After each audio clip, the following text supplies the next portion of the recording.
Apakah itu telefon pintar? Telefon pintar merupakan salah satu peranti elektronik mudah ada yang digunakan sebagai alat perhubungan suara melalui jaringan stesen pengkalan yang dikenali sebagai tapak sel. Pada awal sejarahnya, Alexander Graham Bell lah yang merupakan pencipta pada alat komunikasi ini. Dengan perkembangan dan pemodenan terhadap ciptaannya, manusia telah berjaya mengembangkan telefon itu kepada telefon yang lebih canggih lagi. Oleh yang demikian, penggunaan telefon pintar meningkat bak cendawan tubuh selepas hujan disebabkan keperluan dan kemampuan setiap individu untuk memilikinya. Polemik yang timbul hari ini adalah kesan-kesan penggunaan telefon pintar ini kepada individu dan masyarakat. Puncuk pangkalnya, ia bergantung kepada individu terbabit untuk memanfaatkan telefon pintar ini ke arah kebaikan atau sebaliknya. Oleh itu, ayo kita rungkai satu persatu apakah kesan yang kita perolehi daripada penggunaan telefon pintar ini kepada manusia. Antara kebaikan yang boleh diperolehi daripada telefon pintar ialah ia boleh dijadikan sebagai alat perhubungan. Contohnya, telefon pintar membolehkan ahli keluarga yang duduk berjauhan berhubung antara satu sama lain untuk bertanya khabar. Perkara ini sudah tentu dapat mengeratkan lagi hubungan silaturahim antara ahli keluarga yang sebelum ini jarang bertemu dan bersua muka. Telefon pintar boleh membantu kita mencari data dan maklumat dengan mudah. Hal ini demikian kerana kita boleh mencari maklumat dalam telefon bimbit dengan menggunakan laman web seperti Wikipedia dan Google Chrome. Dengan beberapa klik saja, hal ini kerana telefon pintar telah dilengkapi dengan kemudahan internet yang membolehkan penggunaannya mengakses maklumat tanpa had.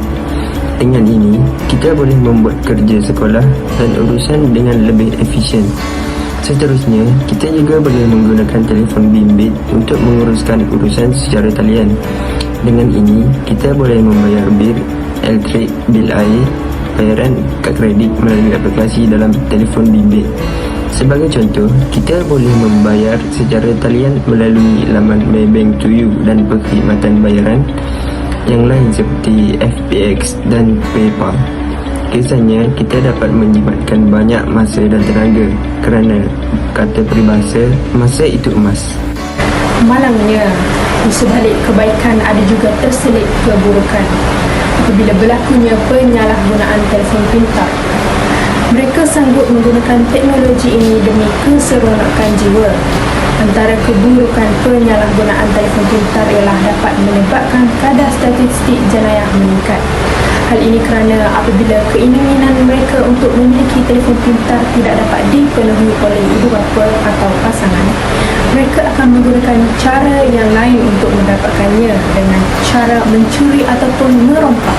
Hal ini sering berlaku kepada individu yang mempunyai latar belakang ahli keluarga yang kurang berkemampuan. Selain itu, telefon pintar bukan sahaja akan mengganggu segelintir masyarakat dalam pembelajaran dan pekerjaan, malah akan memberi peluang kepada mereka untuk mengakses laman pornografi di sekolah dan di tempat kerja. Hal ini akan menyebabkan berlakunya banyak aktiviti-aktiviti sembah mahram di kalangan masyarakat kita. Dalam pada itu, aplikasi hiburan yang disediakan dalam telefon pintar ini boleh mendatangkan impak yang negatif kepada minda sekiranya individu terlalu taksub dengan telefon pintar. Jika dilihat di kalangan pelajar sekolah, ramai daripada mereka yang sering mengabaikan pelajaran dan pembelajaran. Sikap suka menangguh akan mula bertapak dalam diri mereka kerana terlalu obses dengan telefon pintar. Oleh sebab itu, sikap mereka yang terlalu taksub ini akan memberi kesan yang buruk kepada orang ramai dan kepada generasi yang akan datang. Sebagai langkah berjaga-jaga, di samping untuk mengelakkan masalah penyalahgunaan telefon pintar yang kian berlaluasa, beberapa langkah yang efektif perlu diambil. Pendekatan haruslah diambil melalui pencegahan oleh ibu bapa di rumah. Sebagai contoh, ibu bapa haruslah mengawal aktiviti media sosial anak-anak mereka. Memandangkan telefon pintar merupakan keperluan utama bagi seseorang, terutamanya remaja, melarang mereka untuk menggunakannya amatlah tidak wajar. Namun, langkah-langkah pemantauan daripada ibu bapa sangatlah berkesan untuk mengatasi masalah ini. Selain itu, pelaksanaan kempen kesedaran penggunaan telefon pintar haruslah diwawarkan lagi di peringkat dunia. Tindakan ini akan memberi kesedaran kepada penduduk maupun masyarakat tentang pentingnya menggunakan telefon pintar secara berhemah. Akhir sekali, ibu bapa haruslah memberi didikan agama yang sempurna kepada anak-anak mereka.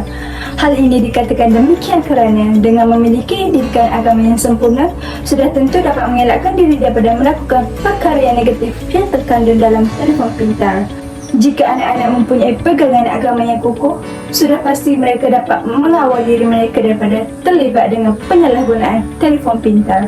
Namun, jika sebaliknya, sudah pasti anak-anak akan melayari laman-laman porno dan menghubungi rakan-rakan yang berlainan jantina tanpa menjaga batas pergaulan. Kesimpulannya, penggunaan telefon pintar dapat memberi 1001 kebaikan kepada sesiapa sahaja yang menggunakannya. Tetapi sebagai pengguna yang bijak, kita haruslah menggunakannya dengan cara yang betul. Jika tidak dapat digunakan untuk kebaikan, maka lebih baik kita menghindarinya. Oleh itu, saya sangat berharap agar pengguna telefon pintar dapat menggunakannya dengan lebih beretika supaya tidak berlaku perkara yang tidak diingini. Sebagai rumusan, kita sebagai rakyat Malaysia haruslah menggunakan telefon pintar dengan lebih bijak agar negara berada dalam keadaan aman dan makmur. Sebelum kami mengundur diri, terimalah pantun yang indah daripada saya. Teknologi berkembang, tiada tertahan. Adunan kemajuan merasuk pengguna. Telefon pintar punya kelebihan. Jangan sampai disalahguna. Salam hormat daripada kami. Sehinggalah bertemu lagi.